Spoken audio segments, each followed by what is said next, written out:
Letter 76, on honourable goods. I have been hearing the lectures of a philosopher. For days have already passed since I have been attending his school and listening to the harangue, which begins at 2 o'clock. A fine time of life for that, you say? Yes, fine indeed. Now what is more foolish than refusing to learn, simply because one has not been learning for a long time? What do you mean? Must I follow the fashion set by the fops and youngsters? But I am pretty well off if this is the only thing that discredits my declining years. Men of all ages are admitted to this classroom. You retort, do we grow old merely in order to tag after the youngsters? But if I, an old man, go to the theater and am carried to the races, and allow no duel in the arena to be fought to a finish without my presence, shall I blush to attend a philosopher's lecture? You should keep learning as long as you are ignorant, even to the end of your life, if there is anything in the proverb. And the proverb suits the present case as well as any. As long as you live, keep learning how to live. For all that, there is also something which I can teach in that school. You ask, do you what I can teach? That even an old man should keep learning. But I am ashamed of mankind, as often as I enter the lecture hall. On my way to the house of Metronax, I am compelled to go, as you know, right past the Neapolitan Theater. The building is jammed. Men are deciding, with tremendous zeal, who is entitled to be called a good flute player. Even the Greek piper and the herald draw their crowds. But in the other place, where the question discussed is, what is a good man? And the lesson which we learn is how to be a good man. Very few are in attendance, and the majority think that even these few are engaged in no good business. They have the name of being empty-headed idlers. I hope I may be blessed with that kind of mockery, for one should listen in an unruffled spirit to the railings of the ignorant. When one is marching toward the goal of honor, one should scorn itself. Proceed, then, Lucilius, and hasten, lest you yourself be compelled to learn in your old age, as is the case with me. Nay, you must hasten all the more, because for a long time you have not approached the subject, which is one that you can scarcely learn thoroughly when you are old. How much progress shall I make, you ask? Just as much as you try to make. Why do you wait? Wisdom comes haphazard to no man. Money will come of its own accord. Titles will be given to you. Influence and authority will perhaps be thrust upon you, but virtue will not fall upon you by chance. Neither is knowledge thereof to be won by light effort or small toil, but toiling is worth while when one is about to win all goods at a single stroke. For there is but a single good, namely, that which is honourable. In all those other things of which the general opinion approves, you will find no truth or certainty. Why it is, however, that there is but one good, namely, that which is honourable, I shall now tell you, inasmuch as you judge that in my earlier letter I did not carry the discussion far enough, and think that this theory was commended to you rather than proved. I shall also compress the remarks of other authors into narrow compass. Everything is estimated by the standard of its own good. The vine is valued for its productiveness and the flavor of its wine, the stag for his speed. We ask, with regard to beasts of burden, how sturdy of back they are, for their only use is to bear burdens. If a dog is to find the trail of a wild beast, keenness of scent is of first importance. If to catch his quarry, swiftness of foot. If to attack and harry it, courage. In each thing that quality should be best for which the thing is brought into being and by which it is judged. And what quality is best in man? It is reason. By virtue of reason he surpasses the animals, and is surpassed only by the gods. Perfect reason is therefore the good peculiar to man. All other qualities he shares in some degree with animals and plants.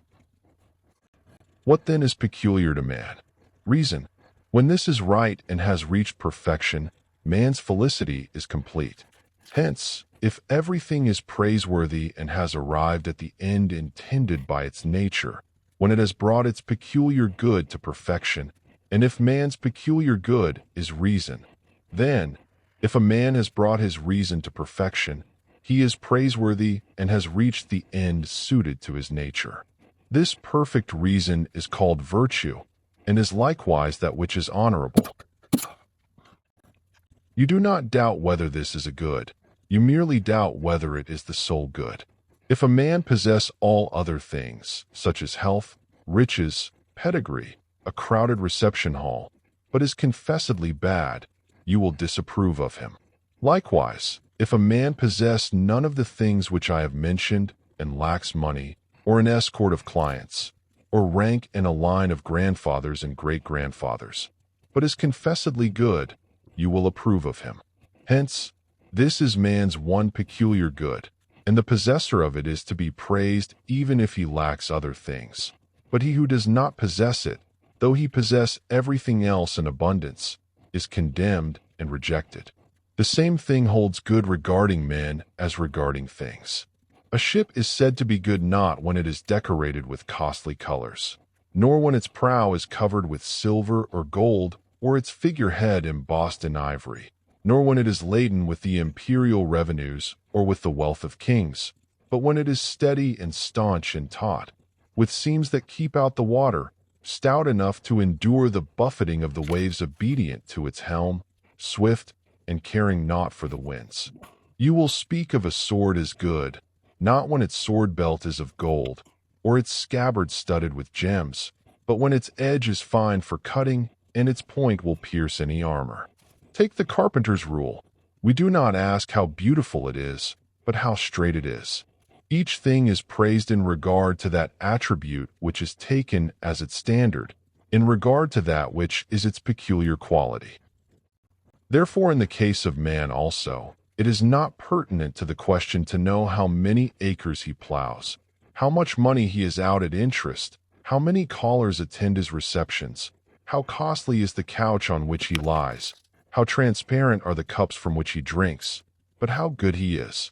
He is good, however, if his reason is well ordered and right and adapted to that which his nature has willed. It is this that is called virtue. This is what we mean by honorable. It is man's unique good. For since reason alone brings man to perfection, reason alone, when perfected, makes man happy. This, moreover, is man's only good, the only means by which he is made happy. We do indeed say that those things also are goods which are furthered and brought together by virtue, that is, all the works of virtue. But virtue itself is for this reason the only good, because there is no good without virtue. If every good is in the soul, then whatever strengthens, uplifts, and enlarges the soul is a good. Virtue, however, does make the soul stronger, loftier, and larger. For all other things, which arouse our desires, depress the soul and weaken it. And when we think that they are uplifting the soul, they are merely puffing it up and cheating it with much emptiness. Therefore, that alone is good which will make the soul better. All the actions of life, taken as a whole, are controlled by the consideration of what is honorable or base. It is with reference to these two things that our reason is governed in doing or not doing a particular thing. I shall explain what I mean. A good man will do what he thinks it will be honorable for him to do, even if it involves toil. He will do it even if it involves harm to him. He will do it even if it involves peril. Again, he will not do that which will be base, even if it brings him money, or pleasure, or power. Nothing will deter him from that which is honorable, and nothing will tempt him into baseness. Therefore, if he is determined invariably to follow that which is honorable, invariably to avoid baseness, and in every act of his life to have regard for these two things, deeming nothing else good except that which is honorable, and nothing else bad except that which is base. If virtue alone is unperverted in him and by itself keeps its even course, then virtue is that man's only good, and nothing can thenceforth happen to it which may make it anything else than good. It has escaped all risk of change, Folly may creep upwards towards wisdom, but wisdom never slips back into folly. You may perhaps remember my saying that the things which have been generally desired and feared have been trampled down by many a man in moments of sudden passion. There have been found men who would place their hands in the flames, men whose smiles could not be stopped by the torturer, men who would shed not a tear at the funeral of their children, men who would meet death unflinchingly. It is love, for example, anger, lust, which have challenged dangers. If a momentary stubbornness can accomplish all this when roused by some goad that pricks the spirit, how much more can be accomplished by virtue, which does not act impulsively or suddenly, but uniformly and with a strength that is lasting. It follows that the things which are often scorned by the men who are moved with a sudden passion, and are always scorned by the wise, are neither goods nor evils. Virtue itself is therefore the only good. She marches proudly between the two extremes of fortune, with great scorn for both. If, however, you accept the view that there is anything good besides that which is honorable, all the virtues will suffer. For it will never be possible for any virtue to be won and held, if there is anything outside itself which virtue must take into consideration. If there is any such thing, then it is at variance with reason, from which the virtues spring, and with truth also, which cannot exist without reason. Any opinion, however, which is at variance with truth, is wrong. A good man, you will admit, must have the highest sense of duty toward the gods. Hence he will endure with an unruffled spirit whatever happens to him, for he will know that it has happened as a result of the divine law, by which the whole creation moves. This being so, there will be for him one good, and only one, namely, that which is honorable. For one of its dictates is that we shall obey the gods and not blaze forth in anger at sudden misfortunes or deplore our lot, but rather patiently accept fate and obey its commands. If anything except the honorable is good, we shall be hounded by greed for life, and by greed for the things which provide life with its furnishings, an intolerable state, subject to no limits, unstable. The only good, therefore, is that which is honorable, that which is subject to bounds. I have declared that man's life would be more blessed than that of the gods, if those things which the gods do not enjoy are goods, such as money and offices of dignity. There is this further consideration. If only it is true that our souls, when released from the body, still abide, a happier condition is in store for them than is theirs while they dwell in the body. And yet, if those things are goods which we make use of for our body's sake, our souls will be worse off when set free. And that is contrary to our belief, to say that the soul is happier when it is cabined and confined than when it is free and has betaken itself to the universe. I also said that if those things which dumb animals possess equally with man are goods, then dumb animals also will lead a happy life, which is of course impossible. One must endure all things in defense of that which is honorable, but this would not be necessary if there existed any other good besides that which is honorable. Although this question was discussed by me pretty extensively in a previous letter, I have discussed it summarily and briefly run through the argument. But an opinion of this kind will never seem true to you unless you exalt your mind and ask yourself whether, at the call of duty, you would be willing to die for your country, and by the safety of all your fellow citizens at the price of your own, whether you would offer your neck not only with patience, but also with gladness. If you would do this, there is no other good in your eyes, for you are giving up everything in order to acquire this good. Consider how great is the power of that which is honorable. You will die for your country, even at a moment's notice, when you know that you ought to do so. Sometimes, as a result of noble conduct, one wins great joy even in a very short and fleeting space of time. And though none of the fruits of a deed that has been done will accrue to the doer after he is dead and removed from the sphere of human affairs, yet the mere contemplation of a deed that is to be done is a delight, and the brave and upright man, picturing to himself the guerdons of his death, guerdons such as the freedom of his country and the deliverance of all those for whom he is paying out his life, partakes of the greatest pleasure and enjoys the fruit of his own peril. But that man also who is deprived of this joy, the joy which is afforded by the contemplation of some last noble effort, will leap to his death without a moment's hesitation, content to act rightly and dutifully. Moreover, you may confront him with many discouragements. You may say, "Your deed will speedily be forgotten," or "Your fellow citizens will offer you scant thanks." He will answer, "All these matters lie outside my task.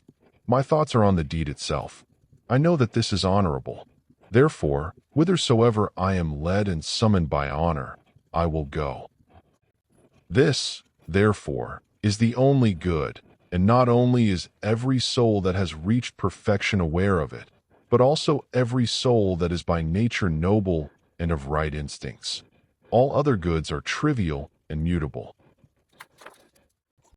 For this reason we are harassed if we possess them, even though, by the kindness of fortune, they have been heaped together. They weigh heavily upon their owners, always pressing them down and sometimes crushing them. None of those whom you behold clad in purple is happy, any more than one of these actors upon whom the play bestows a scepter and a cloak while on the stage. They strut their hour before a crowded house, with swelling port and buskined foot. But when once they make their exit, the footgear is removed, and they return to their proper stature. None of those who have been raised to a loftier height by riches and honors is really great. Why then does he seem great to you? It is because you are measuring the pedestal along with the man. A dwarf is not tall, though he stand upon a mountain top. A colossal statue will still be tall, though you place it in a well. This is the error under which we labor. This is the reason why we are imposed upon. We value no man at what he is, but add to the man himself the trappings in which he is clothed. But when you wish to inquire into a man's true worth, and to know what manner of man he is, look at him when he is naked. Make him lay aside his inherited estate, his titles, and the other deceptions of fortune. Let him even strip off his body. Consider his soul, its quality and its stature, and thus learn whether its greatness is borrowed or its own. If a man can behold with unflinching eyes the flash of a sword, if he knows that it makes no difference to him whether his soul takes flight through his mouth or through a wound in his throat, you may call him happy. You may also call him happy if, when he is threatened with bodily torture, whether it be the result of accident or of the might of the stronger, he can without concern here talk of chains, or of exile, or of all the idle fears that stir men's minds, and can say, "O maiden, no new sudden form of toil springs up before my eyes, within my soul. I have forestalled and surveyed everything. Today it is you who threaten me with these terrors, but I have always threatened myself with them, and have prepared myself as a man to meet man's destiny. If an evil has been pondered beforehand, the blow is gentle when it comes. To the fool, however, and to him who trusts in fortune, each event as it arrives comes in a new and sudden form, and a large part of evil, to the inexperienced, consists in its novelty. This is proved by the fact that men endure with greater courage, when they have once become accustomed to them, the things which they had at first regarded as hardships. Hence, the wise man accustoms himself to coming trouble, lightening by long reflection the evils which others lighten by long endurance. We sometimes hear the inexperienced say, "I knew that this was in store for me." But the wise man knows that all things are in store for him. Whatever happens, he says, "I knew it."